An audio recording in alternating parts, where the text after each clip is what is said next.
I appreciate the invitation to give this talk. Nancy Hunt contacted me shortly after a similar presentation, actually the same presentation I'm going to expand upon a little bit here today, but I just gave it to the Archaeological Society of New Jersey, where the focus was Hunterdon County, which is where I live and where I've been conducting a lot of this research. So I appreciate the opportunity, and so far I've appreciated the talk because the earlier talk, because I have some candidate sites for dating that would be really, really interesting as well, including this one. So, okay, so this talk is entitled Stone Mounds on Cushetunk Mountain.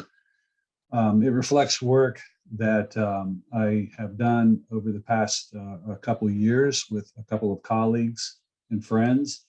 What you see before you is a GPS track starting at a residence on the side of Cushetunk Mountain in Hunterdon County, northern Hunterdon County, and a number of GPS waypoints where we have located these large stone cairns or stone mounds atop the mountain that apparently have been searched for some time by other people and not found. And I was able to read about these after conducting a survey of a large archaeological collection in Flemington, New Jersey. I started to do some background research on the nature of the collection that I was photographing. And when I came upon a account of these, I said, well, geez, that mountain is only like 6 miles from my house. So why don't I go try to see if I could find them? And what you're looking on at the bottom are two of the larger cairns, one of which has clear signs of foraging and disruption and used to have a pyramidal shape to it. Can you see my cursor on the screen when I'm using it for pointing? Yes. Wonderful. And as you can see, these are fallen into a state of disarray, and they're not really preserved in any manner because we really didn't know that they were there because they're occupying such an obscure location on the mountain. Difficult to get to, difficult in another sense that if you go out there, you risk getting Lyme disease every time you go out. As well as, you know, everybody knows this is in terms of even what you're doing up in New England. So these mounds that you see here, number 5 and number 12, are two of the largest that I've circled here on this map, which is a combination of LIDAR, overlain onto a USGS topographic map, and then of course with the GPS waypoints on it. And the largest stone mounds being 12, 5, and 3. I want to point out that what I think are the oldest and most grand mounds are on this little south part of the ridge. It's a little knob that has a little higher relief than adjacent areas. So it's a little flat area sitting just to the south of the main ridge of the mountain. And there are a series that are lined and spaced, as you see here, that some of which are undisturbed still. So I'm going to talk about how this happened and why it happened and what it means in terms of my archaeological, geological perspective. And I'll first summarize the findings by using the 2018 Hunterdon County Historical Society newsletter article that I wrote, and then I'll fill in the gaps and respond to any questions at the end. But I summarized it very adequately in this article. And so I'm going to just very basically read from this article that I wrote in order to preface much about what I'm going to say. So in late 2016, shortly after I retired from the State Geological Survey down in Trenton, New Jersey, after working there for 32 years as a field geologist, geophysicist, and groundwater specialist, I began donating my time to photograph the Hunterdon County's American Indian artifacts collection amassed by Hiram E. Deats and John C. Thatcher in the late 1800s, both very rigorous Victorian age collectors. This research led to the rediscovery of these ancient stone mounds atop Cushetunk Mountain. The off-beaten path is described in James Snell's The History of Hunterdon and Somerset Counties, New Jersey, where I came across the account for the first time in the library of the Archaeological Society. I later learned that in 1984, there was an article in the New York Times titled "Searchers Seek Indian Crypts," which refers to Snell's work and others to locate the site. So The picture on the lower right is a picture of this Deats collection in the library in Flemington, and I photographed the collection and then again started to do the research behind it. And what I found out, ended up was rediscovering these mounds. So the first recorded English contact with indigenous Americans in our area of New Jersey was in 1640 to 47, when Sir Edmund Ployden, a British citizen of Irish heritage, ventured into the province with 500 men to claim the region between the Delaware and Hudson rivers, then mapped as New Albion. You needed to stake a claim. And a journal account of this expedition was kept by Beauchamp Plantagenet, a member of Sir Edmund's expedition into the lands along and northeast of the Delaware River that likely included northern reaches of Hunterdon County. And as chronicled by him in this pamphlet that he wrote back in the 17th century, 23 kings or chief commanders of the region included 2 Raritan kings in the north next to Hudson's River. One held a fortress on what was called Mount Ployden, and the namesake of Edmund Ployden's adventure, located 20 miles from the Sandy Sea and 90 miles from the ocean next to Amara Hill. Now, Plantagenet described Mount Ployden as a square rock, 2 miles compass wide, 150-foot high walls like precipice, a straight entrance easily made invincible where the king keeps 200 for his guard under it a flat valley to sow and plant. The mountain fortress is depicted in the 5th edition of an early colonial map of the Virginia colony published by James Ferrier in 1657 that includes a depiction of New Jersey, the New Albion, but lacks details on the location of the mountain. So Ployden's claim to the region, and consequently his namesake mountain, is missing on modern maps because he failed to see the colony. Not only did the expedition run into failure, but also some of his relatives ended up being slain by the Indians, and so his claim never stuck. But many since then have speculated that the kingly seat could be Hunterdon County's Cushetunk Mountain, or Somerset County's Chimney Rock or Neshannock Mountain, which is close by. Some historians have openly cast doubt on Plantagenet's extravagant and imaginary state of this Raritan king, but the Cushetunk mounds are described in Snell's work as piles of stones in the forest arranged in such a manner as to leave no doubt that they had been placed there when the trees were small saplings to mark an Indian burial place. Snell also reports in this account in 1881, later on, after he talked about Ployden's adventures in this New Jersey region, that James Alexander, who purchased a 10,000-acre tract of Hunterdon in the mid-1700s, found atop the most rugged part of Cushetunk Mountain, a large heap of stones piled together with some regularity that formed a rudely arched vault containing the remains of 7 warriors with their arms, ornaments, and utensils around them. So here we have a historical account. Now, what you see in front of you is a 1651 4th edition of Ferrier's map of the Jamestown colony, showing the Chesapeake Bay, what they knew of the region back then, including the location of the Delaware and the Hudson shown over here to the right. And on this map, they have a couple of ornamental otters and trees and mountain lions. But in 1657, just a mere 6 years later, after Ferrier died and his daughter took over, Mount Ployden shows up in the middle of New Jersey region as his namesake mountain. Now, just very interestingly, here we are in 1657. King Charles II's patent of 1664 granted a vast expanse of the eastern seaboard to his brother, Duke of York. So after Ployden's immersion and attempt to seed the colony failed, the next grantee was the Duke of York, who then gave it to Lords Berkeley and Carteret, and the rest is history. England claimed the region, and it was the final resolve of who owned the region wasn't resolved until 1834. It was a tumultuous times. Now, also, I'm going back one more time to the account as recounted by James Alexander when he found these vaults. There were beads, arms, and wristbands of bone and copper, a number of pipes, leather leggings, and other articles of Indian dress, And this is the most important aspect. The general appearance was that they were all warriors of the same tribe, and to each one was affixed the symbolic character showing the order in which they had succeeded each other.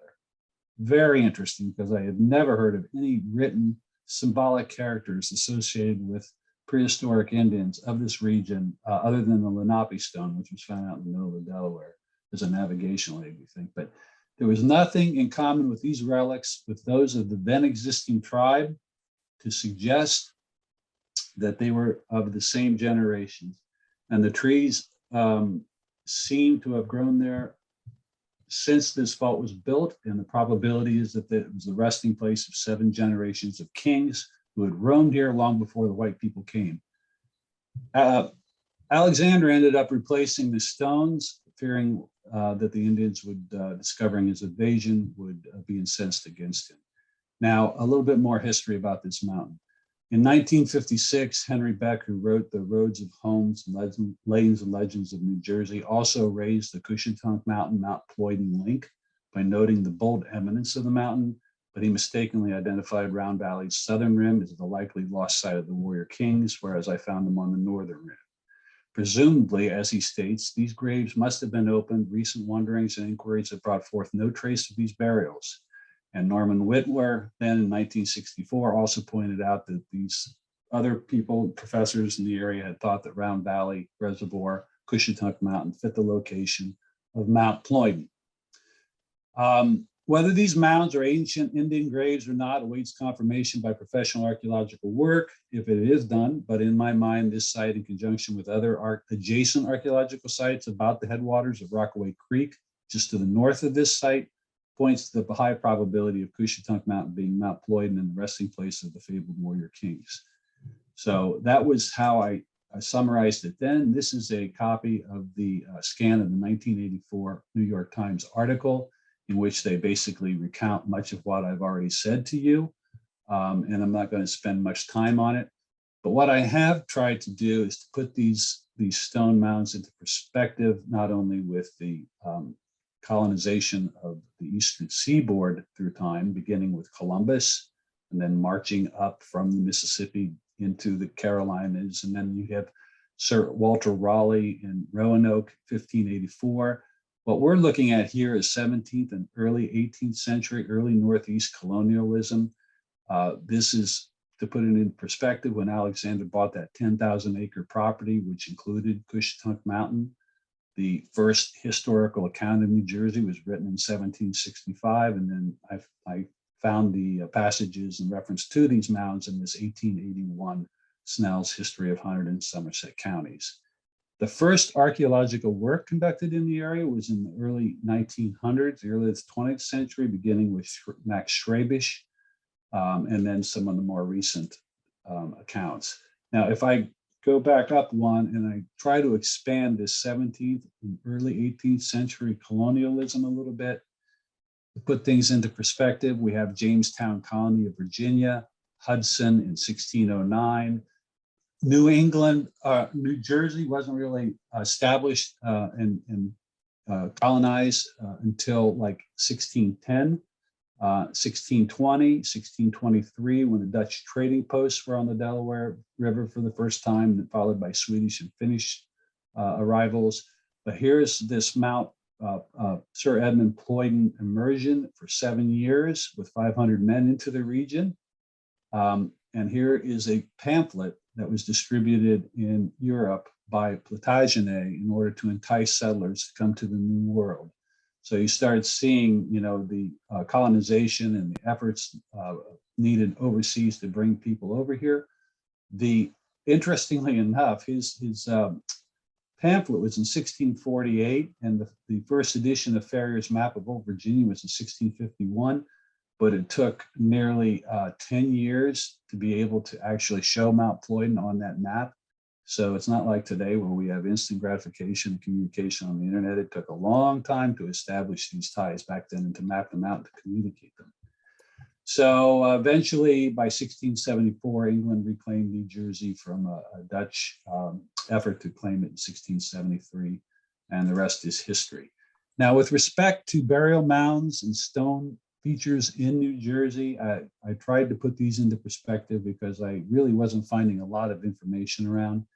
In 1913, the first archaeological survey of New Jersey, beginning up in the north, in the preliminary areas of northern metropolitan New Jersey, Max Schrabisch came out and said that artificial burial mounds do not exist in New Jersey. They are frequently reported, but investigations have invariably shown that Indians have made use of natural elevations for their interments. No earthworks or mounds of aboriginally manufacture are known in the state.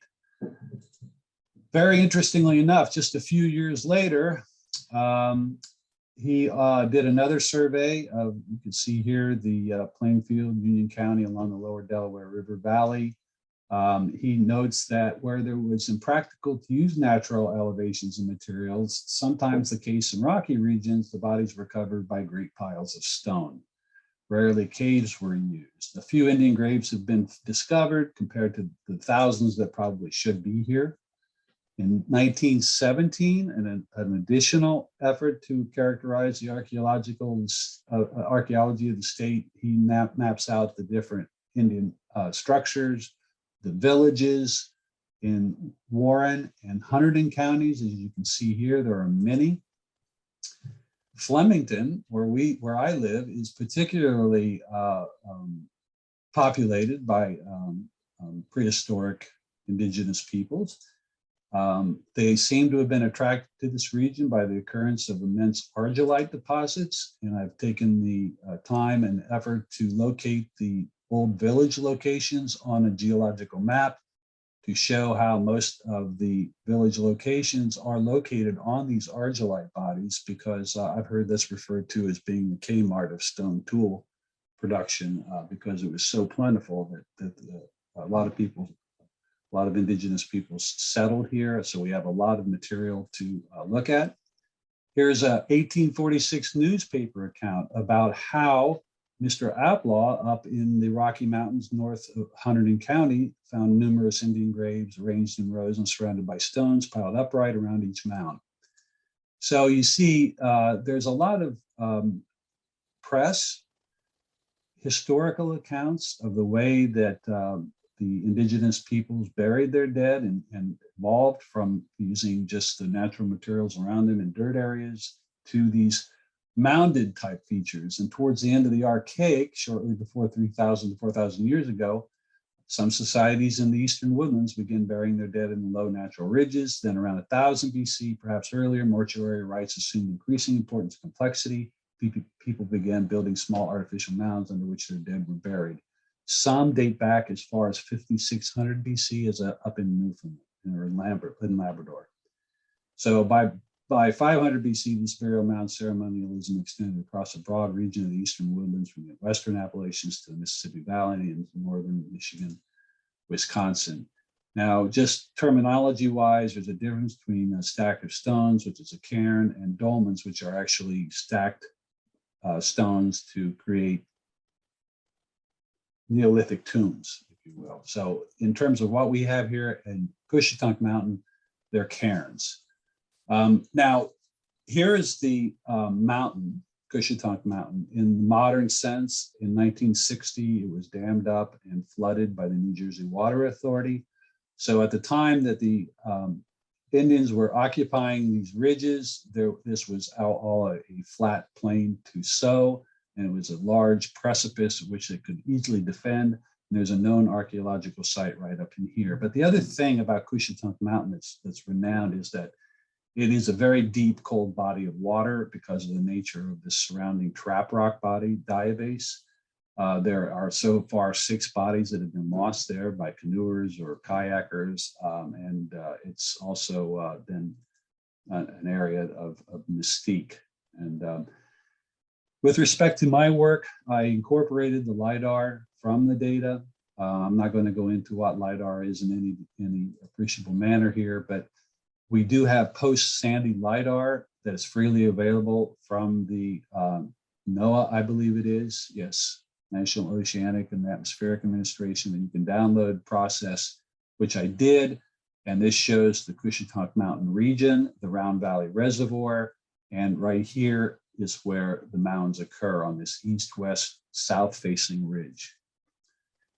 When I first started to look for these, it was a very daunting task because when I was mapping there as a geologist in my field years, I came out of the Valley and Ridge and Highlands working south into the Piedmont. And when the first time I went up into Cushetunk Mountain to try to do any geological mapping and making a traverse through the raspberry vines up on top of the hill, I picked at least 20 ticks off. And I got pretty skeeved out by that and intimidated because the ticks weren't nearly as plentiful up in the Highlands and Valley Ridge as they are down in the Piedmont because of the lack of barriers to migration of the deer. But I ended up just curiously going to the top, trying to look and see what the terrain was like. I took my dog along. I didn't take any GPS. I was just going for a leisurely hike that first time. But I took my camera, and I did note that up on top of the craggy top of this hill, which is pretty much just along the terminal moraine. So a lot of these boulders weathering out of the top of this trap rock body are frost heaved and jostled about, but you can see how imposing a terrain it is. But when I was up there, you could see that there were old paths that were cleared off up there, and I can't imagine these were any part of the county hiking trails, which they're not. So I thought it gave me enough promise to go back a second time. And the second time I took my GPS and my field gear and I made a direct assault up the hill. And in Google Earth, you can plot out these elevations to show exactly what the topography is. And you can see this is a pretty imposing structure than any Indian warrior chief having a sort of a fortress up on top of this hill could easily defend it from any invaders. But this was my second attempt to try to find it. And on the third attempt, I asked a couple of colleagues that had retired from the Geological Survey at about the same time. Actually, one is still working there, to go with me so that I could have more sets of eyes on them. And on the third attempt, we actually found them and on this little ridge off of the main trail. The 1930 aerial photographs of the region show what the configuration of the region was like in terms of when it was farmed. Here is the site, which has an archaeological site named to it now, because after getting a small grant from a local college to do a characterization of this site, I submitted this to Greg Lattanzi at the New Jersey State Museum, the state archaeologist, and requested a site number because I had a feeling that it is very possible that professional archaeological work would be done here. So it would be nice to have a site number in order to facilitate that. And he thought that it was enough information to warrant issuing me one. So that's the official site number. Now, in 2018, I took a small team of people, Mark Sadepsky, Ray Simons, and Jacob Buxton. Jacob Buxton was one of my students at Raritan Valley Community College who became interested in what I was doing and decided to try to help me here. And this is when we generated this GPS map and did an inventory of the locations and the character of each one of these events, of each one of these cairns. Now, the reason that they haven't been relocated since Alexander's time and documented is because, again, they're off the beaten path. They're out in the middle of the raspberry vines, and it's very inhospitable areas to go up into off the hiking trails. But now that we know that they're there, you can barely see the tops of them, which are now facing the reservoir, which again was not filled with water at the time that these were constructed. They were just facing south on the top of this subslope, this little subhill off the side of the main slope. And here's number 5. The top of that's also just barely visible in the spring only. In the summertime, you can't see these from the trail. We took tape measures, GPSs. We didn't do any disturbance of these in any way. We cleared some of the matter, the fallen timber off the tops in order to adequately characterize them. What is really very interesting about these is that there are literally hundreds of softball or baseball sized stones that are completely rounded that are placed on top of the undisturbed piles, as if in an act of veneration when hiking past a known burial site. Somebody would carry up a stone and lay it on top, which is very, very interesting. Number 3 is undisturbed.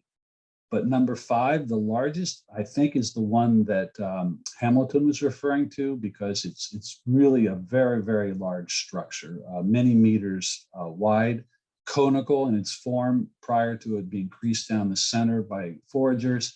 Some of the smaller ones are also dug up in the center by foragers. This is number 12. It's 42 feet long. And for those of you who think that this might be related to field clearing, it's possible that this one is, but it's unlikely because of its proximity to the other ones, which are resting in areas where the stones have not been cleared off the ground. So the mounds mostly are built in areas where the area has not been cleared of stones. So with respect to the natural character of the cairns, the following set of observations stem from repeated visits to the area. Nowhere on the mountainsides or top are there any other stones of geological composition other than trap rock. We didn't find any quartz, no ceremonial type rocks. We did have an occasion to ask the archaeologists for the Eastern Historic Preservation group of the Lenape tribe to come out and take a look at these, and she brought a tribal representative, and he was sitting on top, and he said he didn't think that these may be burial related, but he definitely thinks that they were American Indian construction. And I'll touch upon that in a little bit later. But the stones range in physical dimensions from the largest being blocky, less than 1 meter in length and less than 1/3 meter in thickness and width, the smallest of size that is rounded and fits comfortably in the palm of an adult human hand. All of the stones can be found locally on the rocky slopes of the ridgetop nearby, and many of the ridgetop mounds are set among stony soil, having similar stones strewn about as part of the natural landscape. These are not field clearing cairns. With the exception of the longest structure, those on the southeast secondary ridge are the only ones set on ground relatively clear of other stones. So the rounded spherical nature of many of the smaller stones is a natural weathering phenomenon from repeatedly freezing, thawing trap rock. So they form these nice little rounded stones, which I think have been picked up on journeys up and over the mountains through time. I met a young engineer at Raritan Valley Community College when I was teaching geology there. He heard about a talk I was giving on these at the college. He reached out to me. He's a licensed drone pilot, and he volunteered his time to go out and help me scour the remaining area of the countryside for any additional cairns, because again, every time you go out there, you end up picking ticks off of you. It doesn't matter what time of year or whatever. It's just a very, very sort of scary place to go in terms of contracting Lyme disease. But you can see how he flew the area, where the locations of the known cairns are, and then there is this, what is it? How many acres? 5-acre area in which they occur on the side of the ridge. Here's a shot of from the drone of this number 5 mound that has been ransacked, cleaved down the middle, and foraged. And here's a site. Here's a picture of that excavated area taken at the site of the mound. And this is looking north at number 5. So what does it all mean? What is the nature of these mounds? Well, the early woodland Adena culture, 800 BC to 81, you'll see various ages associated with the Adena, precedes the late woodland by a few generations and occupation by the Lenape. So were these Adena and mound builders more prevalent than realized in this area, resulting in expanding the Adena map beyond its core in the Ohio Valley? And do they represent cultural overlap and inheritance of pre-Columbian societies? We really don't know, but what I started to do was to, in Google Earth, compile what is known about the mound builders and mounds around the region. And you can see that basically I've summarized here these different ages of times for what we think are the maritime archaic in the north, the archaic Florida culture in the south. It goes back into the early archaic, as you can see. But what we want to focus on here is this 1000 BC to 500 CE Adena and Hopewell complex, and reference again the fact that our oldest mound occurs up in Canada, in the region in North America. It dates back to 56, it's actually 7,500 years ago, according to their site. I think that actually 8,000 years ago down here. So it goes back to 7,500, 8,000 years ago. Found many references to these types of features in Pennsylvania. Again, Ole Hills was just dated, which is amazing, and I really was amazed by that date coming out as being Adena, because I have a feeling these are Adena constructions. Here are other areas. This is the terminal moraine as it goes through the area, and Cushetunk Mountain where it falls relative to the terminal moraine. There are other stone mounds reported up in the Ramapo Mountains, those down in Richmond Township and Long Swamp Township in Pennsylvania. These areas are the Susquenocks up in the Susquehanna North branch, who were also mound builders, it turns out. And then there's other mound builder earthworks over here in Newark, et cetera. So I'm starting to do a compilation. Interestingly enough, this is again John Smith's 1608 map showing a Susquehanna male, a giant of a being. They were so impressive in terms of their enormity and size. This one person that was characterized on his map, his calf of the largest man's leg was found to be 3/4 of a yard about. So there were very large human beings living up in the Susquehanna region at that time.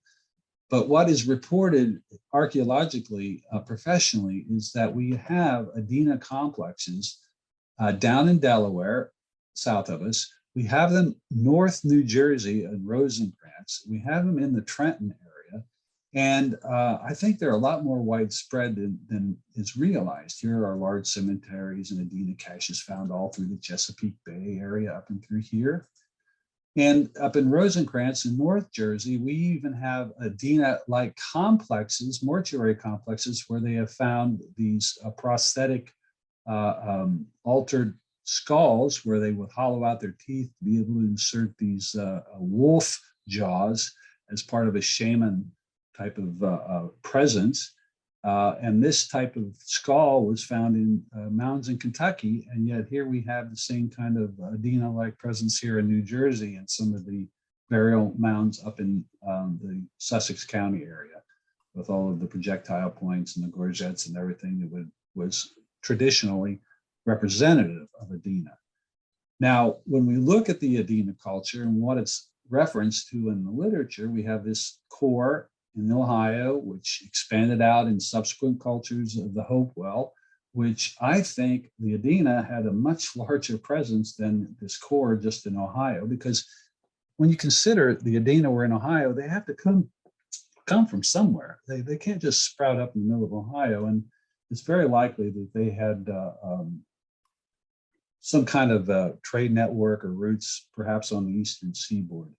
But by the time you get into the Hopewell interaction sphere, you're trading material all over the eastern United States. Now, with respect to the Lenape and what this means, I think we're very fortunate to have written accounts documenting these burials, these mounds with copper implements and implements that you more relate to Adena culture than you do the Lenape culture. But Lenape is the most recent cultural occupation by American natives and is summarized by Whitwer in 1964. We know that Indians called themselves Lenni Lenape, original people, and that the colonists renamed them Delaware here after the river along or near which most of them lived. But how and when they reached New Jersey are questions that remain to be answered. Archaeological evidence indicates New Jersey has been inhabited for at least 5,000 years. We'll probably push that back to much earlier than that. But attempts to trace the migration archaeologically have led to no definite conclusions or relationships to those people, archaic people. So it's possible that these are Adena and later mounds, considering their detailed descriptions of the remains, including abundant copper artifacts. There are multiple Adena complexes in the region. So what's next? Probably nothing, since there are laws protecting these burial sites from any kind of incursions or disruptions. But perhaps the preservation awareness campaign is warranted, because right now they're on county and state land that's open to anyone. But leaving them alone is probably the best idea in terms of what to do with them in the future, in terms of my opinion. And this is just an argillite stone wheel from cast-offs of this archaeological photography exercise I conducted, but representative of the type of material we have in our collections around here. So that's it. And I'd like to entertain any questions if I may. Thank you very much, Greg. That was great. There are quite a few questions, actually. So let's get right to them. We got one here. Round Valley, is it an ancient impact crater? I'm curious because the round shape and steep sides and ridge. No, it is not. It is a sill and dike complex, an igneous intrusion. If I go back, I can show you the Flemington Fault is a huge fault with a couple miles of heave on it, normal slip. And as this region was being expanded and extended when Pangea was splitting up to form the Atlantic Ocean, there was a massive intrusion of igneous material at 200 million years ago that came up along those faults. So Cushetunk Mountain is a sill and dike complex of 200 million year old age that sprouts from the top of the Flemington Fault. And its unusual character just is basically inherited by having a flat-like sill up which two dikes extend north upward through the stratigraphic column, giving it a U shape. So it's not an impact crater. It's a igneous intrusion feature. Great. I'm going to combine two questions into one here. Basically, it's the question about the cairn that was excavated down the middle in shot number 5 from the drone. And the question is, how do you really know that it was excavated after it was built and wasn't actually built that way in the first place? Because there are horseshoe prayer sites that have been identified in other areas that have a similar shape. Because of the nature of the stone litter around, when you look at the undisturbed mounds, they all have very small stones placed on top. Again, I think probably as an act of venerance when they're passing by through a grave area. But the number 5 has been cleaved down the middle such that the largest blocky stones that they retrieve from the lowest levels are the last ones left by where the big cleave is, the big excavated area. So it's kind of like topsy-turvy in terms of the distribution of where the stones are. And you can tell just by looking at it that it's been disturbed. It probably originally had a conical or pyramidal shape to it. So I think it's pretty much just because of the distribution of stones. I would love to see this place get dated using OSL or whatever. I was trying to get people to come up to do magnetic surveys on the top of the hill so that we could possibly find out where some of the compacted soil and maybe perhaps some of the old village sites were, some of the occupation sites. But I haven't had anybody that was willing to donate their time to do that yet. And there's a follow-up to that. Is it possible that the split in the pile is some kind of alignment? It's possible. I mean, the stone cairns are aligned east-west on a south-facing ridge. That cleave is south-facing, but I think it probably is utilitarian because it's easier to tear stones apart and throw them downhill than it is to throw them uphill. So it's probably foraged on the southeast side because that's where the slope of the hill is.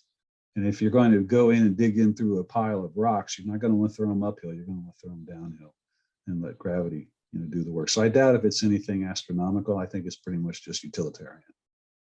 But we haven't found anything up there. We haven't found any Indian artifacts. We haven't found, we took a metal detector up there. We found some broken shovels where people were trying to dig down through the trap, boulders on the top, gravel. But we haven't found any other artifacts indicating anything relative to American Indian heritage. Now, I do want to mention one other thing. I went into the history of the Jamestown colony and the colonization of the East Coast in some detail because Plantagenet's original account of encountering these Indian warrior chiefs up on top of the mountain also made mention in that account of the children of the Ethiopian emperor, which most people then automatically dismiss his account as being credible because why would he ever say anything like that? Well, there's a little bit of a hill that sits just to the south of Cushetunk Mountain called Round Mountain, which falls into the timeline properly such that any escaped slaves from the Virginia colony could have made their way up north and populated that hill just to the south of where the Indians were living. And in probably 60 years' time, I think it took from Jamestown colony difference to when this Ployden's immersion into New Jersey had happened. So there were like a 40, 60-year period of time when escaped slaves could have made their way up into New Jersey and started a development, an occupation site on that adjacent hill. And it wouldn't be too much of a stretch to say that they communicated the fact that they actually were from Ethiopia originally, which isn't really a stretch of the imagination at all. It's physically possible to have done. So that also sort of closes the loop on the possibility of this ancient account and talking about the children of the Ethiopian emperor, reflecting that there was African Americans living in New Jersey prior to the English immersion, which is really interesting. Yeah, definitely. Another question, how was the hill used in post-contact times? Do we have any knowledge of colonial walls or any other documented use in the hill? I showed you the photograph from 1930 showing you the areas that were farmed in that area. So that hill was never farmed. It's always been inhospitable in terms of building on it. And I'm pretty confident that there are some construction, cairns type of, accumulations up on top, which don't look like they would be American Indian or aren't in a location of such, but I honestly haven't really scoured the hill that closely up there because it's so rugged and hard to get around up there. And so, that's why we took the drone up there, was to try to eliminate having to go up on foot, and traipse over boulders and risk the property of breaking your ankle, So anyway, great. I hope that answered that. Yeah, and the last question we have right now is, can you provide more information on the legend of the 7 warrior kings who you referenced being buried on the mountain?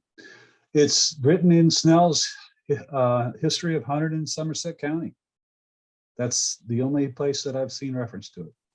Now there is an original pamphlet that was published and distributed in Europe, of which I don't know where that would be, a copy of that would be, to be honest with you. So the only thing I know about the 7 warrior kings, and the most interesting part of that is that there was some kind of symbology affixed to them, which in Hamilton's mind denoted a linear succession, a lineage. And if you think about 7 warriors being buried in the same tomb of a specific lineage, then you're talking about what? 7 generations of warriors, which could possibly cover 300 years of time, perhaps, maybe 400 years. So if these are in fact Adena, and Adena, roughly is referred to as having been given way to the Hopewell succession roughly around 0 BCE or CE, then you could be looking at Adena occupation in this region up to about 500 AD or CE. So you'll never know those. I would like to get a date up there. That would be really, really cool. Can you inform me what resources are available to map stone structures? Well, I think that question is going to be best left to later talk given by Martin Rapp, where I think he goes into much more detail his use of LIDAR in locating stone structures in New Jersey. But it's possible to find them on LIDAR. But other than that, I think you just have to get out and hoof it, to be honest with you. Okay, well, thank you very much, Greg. That was a great presentation. Lots of great info there.